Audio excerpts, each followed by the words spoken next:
After 2 months of a strict quarantine, we are finally back on the bike.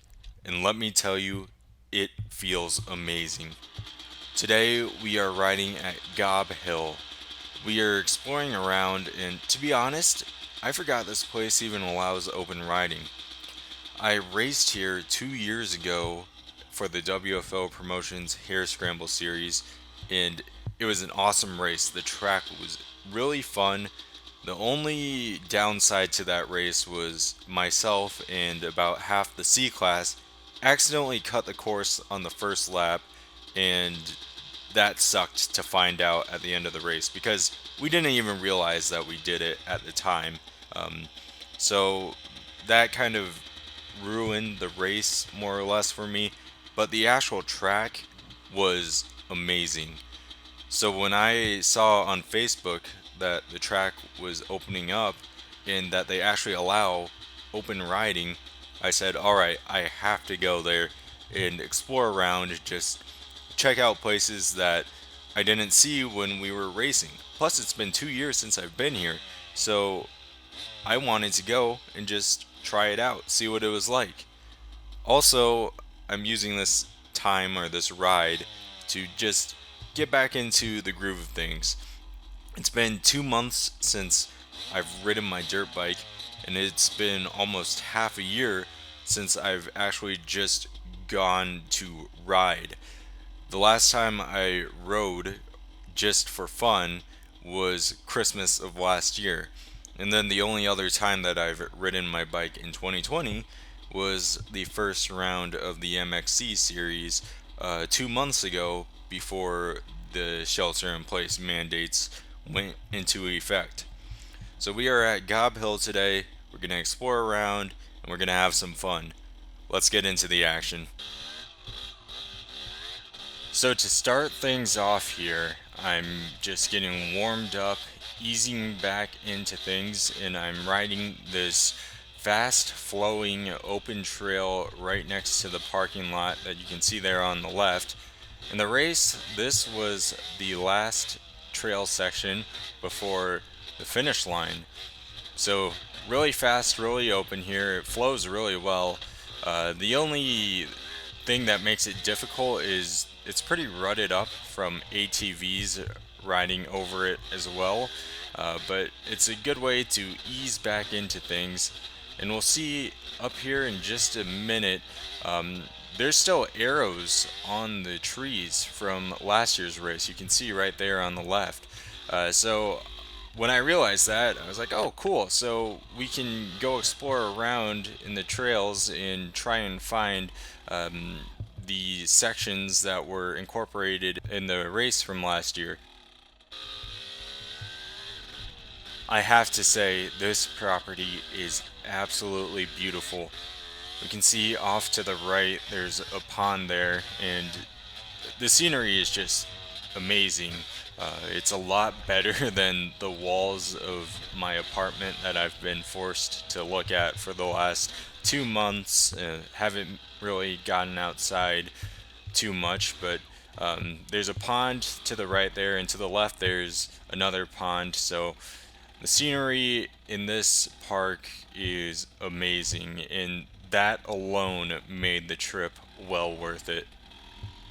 Heading into the trail systems here, one issue that I had today was a lot of the trails were blocked by logs.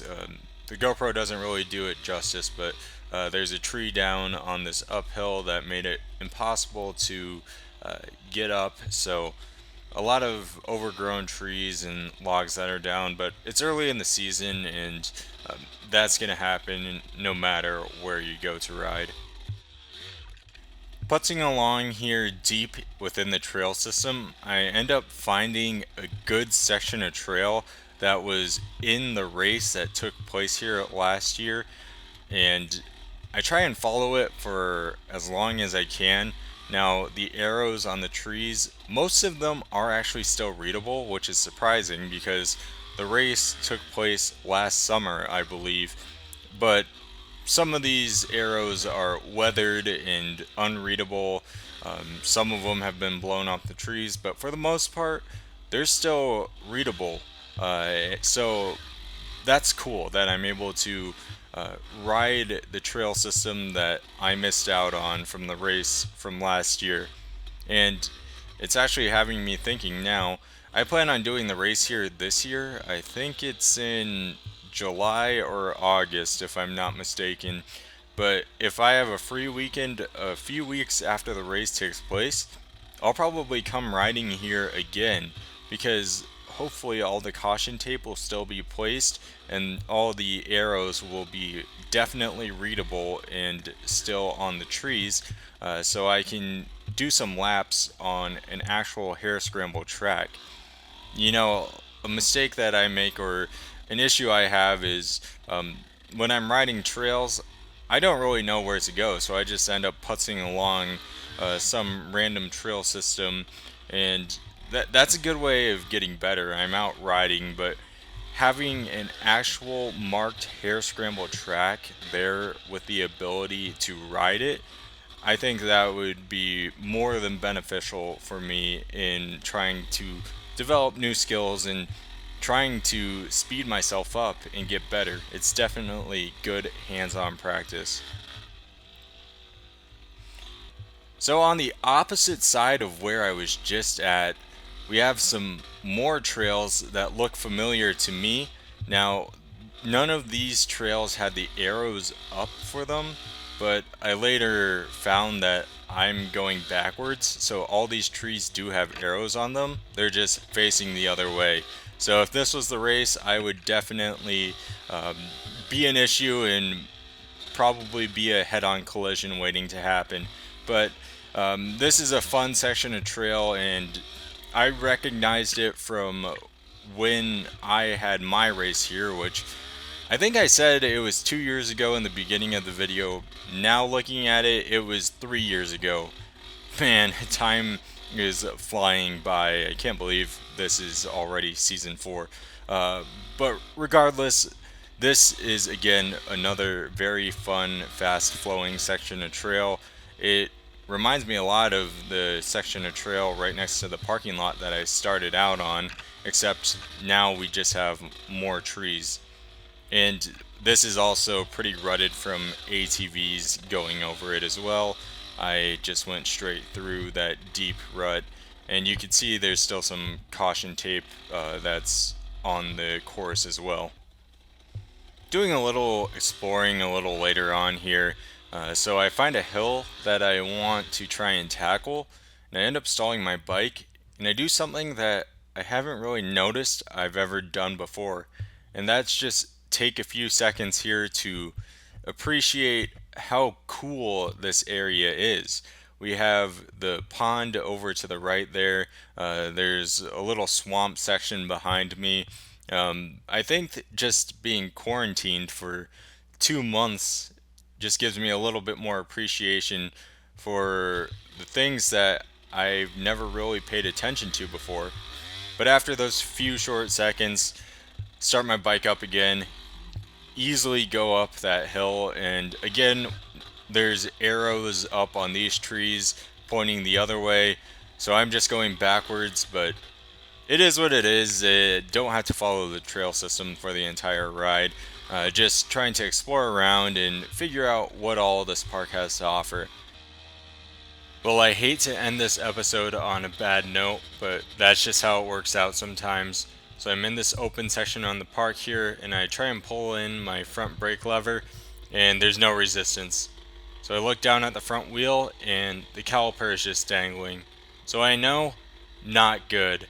I take my bike back to my truck to assess the damage, but I already know this is a day ender because I don't want to do further damage to either my front brake, although it's pretty much already totaled, as well as more damage to my front wheel. So I come down here to take a closer look, and we can see the bracket broke. Now, I don't know if this happened today or if I did some damage to the bracket in a previous ride and then over time it finally just gave way. I have no idea. But regardless, my front brake caliper is out of action. Now, this is a difficult part to replace because I can't find a new one anywhere online.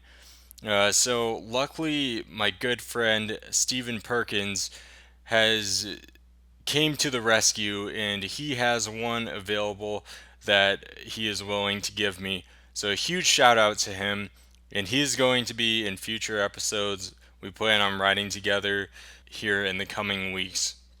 So guys, again, an unfortunate end to the first ride back from the quarantine, but we still got out and rode.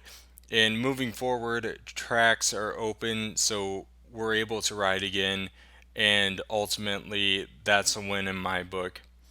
So, expect videos coming here in the near future. Hopefully, I can get out and ride every weekend. I'm going to try my best, and we'll go from there. Now, still not sure when racing's going to come back, but we'll take what we can get at this point, and I'm perfectly happy to just get out and ride. So, guys, thanks for watching as always, and I will see you on the next video.